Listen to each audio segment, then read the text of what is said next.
Merci monsieur le journaliste, merci aussi de quitter l'info officielle pour cette opportunité que vous me donnez et permettre que les téléspectateurs puissent nous suivre sur votre chaîne YouTube. Que le Seigneur vous bénisse. Emmanuel Ougou, pasteur, ici pasteur de l'Église des Assemblées de Dieu et pasteur titulaire de l'Église des Assemblées de Dieu, Temple Salem de Cotonou, et en même temps vice-président des Assemblées de Dieu du Bénin.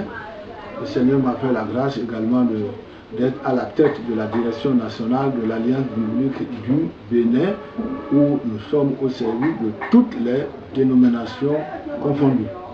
Il faut avouer que depuis l'émergence de la pandémie de coronavirus, que vous appelez communément Covid-19, plusieurs gouvernements du monde entier ont été confrontés à des défis sanitaires, infrastructurels et humanitaires.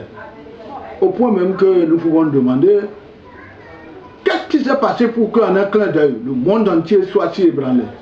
Pour nous les chrétiens, nous croyons que Dieu a marqué encore une fois de sa souveraineté sur le monde.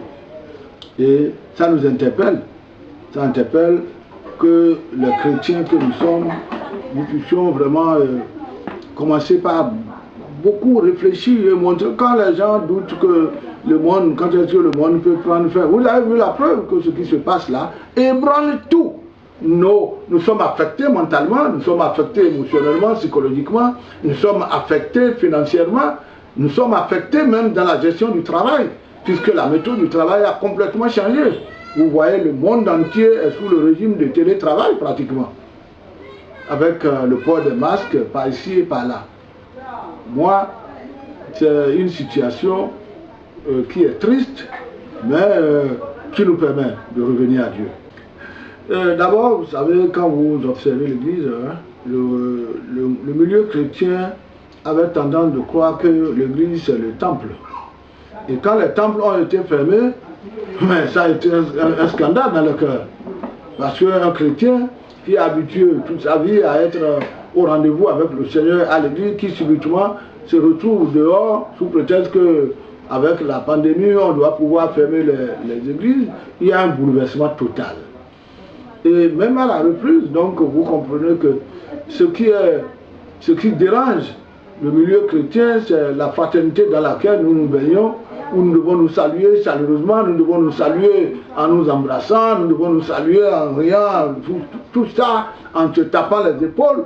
Mais aujourd'hui, à la mesure de la distanciation, où il faut porter des masques pour chanter, il faut porter des masques pour prêcher, il faut porter des masques pour taper les mains, ça fait changer le comportement. Et c'est parfois difficile. Il faut que les hommes de Dieu rappellent à l'ordre, et méfiez-vous, mettez vos casques et tout ça. Alors sur le plan également spirituel, il y a beaucoup plus de capacité à se rapprocher de Dieu. Nous avons vu, et c'est là ce qui est positif dans la pandémie de Covid-19, les églises étaient devenues des églises de maison. Les familles qui n'avaient pas de temps pour adorer Dieu ensemble avec leur famille se retrouvent autour de la table pour adorer le Seigneur. Donc il y a beaucoup plus de rapprochement, plus un rapprochement avec le Seigneur pour ceux qui sont conscients de la situation et qui ont compris que l'homme a des limites. La technologie a des limites. La médecine nous a montré ses limites.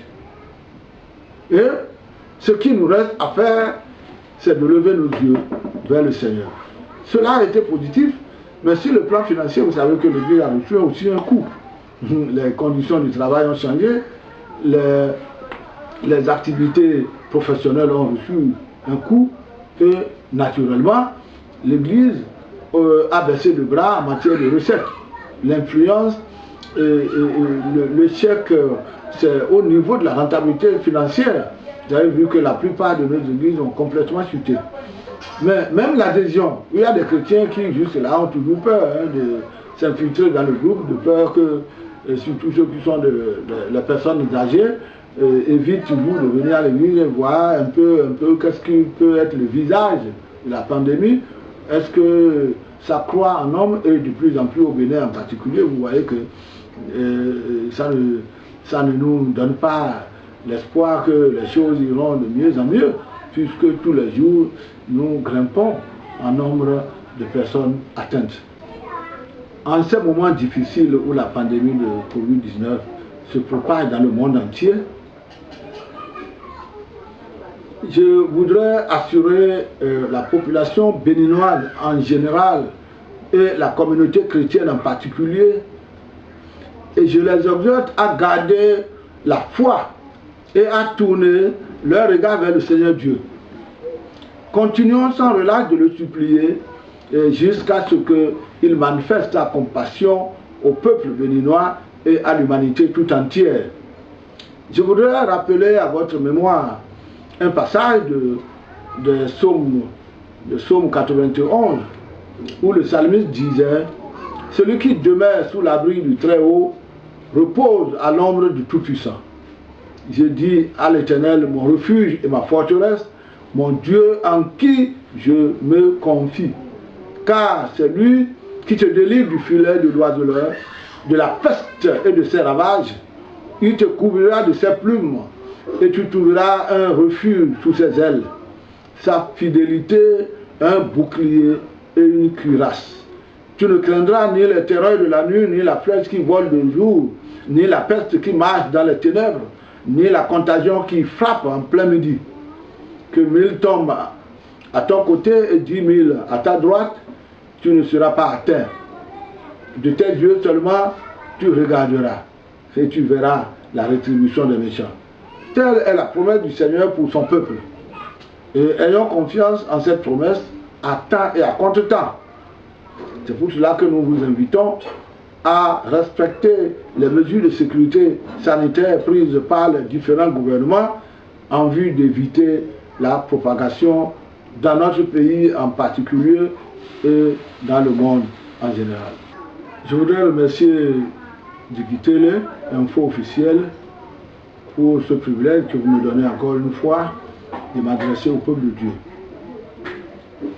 Monsieur l'ami, tu as d'abord mis l'eau. Bon, Dikitele, Info Officielle, et là, au dé à photon, tant de photographie. Nous ne pouvons mieux, mais si site énergie, YouTube, tant de mais bleu abonnement de dit aussi nous prenons le final dit j'invite le corps de Christ à s'abonner sur cette chaîne YouTube pour bénéficier des enseignements, des prédications évangéliques, pour bénéficier des conseils pratiques et de beaucoup d'autres choses qui pourraient les aider aussi bien dans le monde ordinaire, dans le monde politique que dans le monde religieux. Que la paix et la grâce du Seigneur soient avec vous. Amen.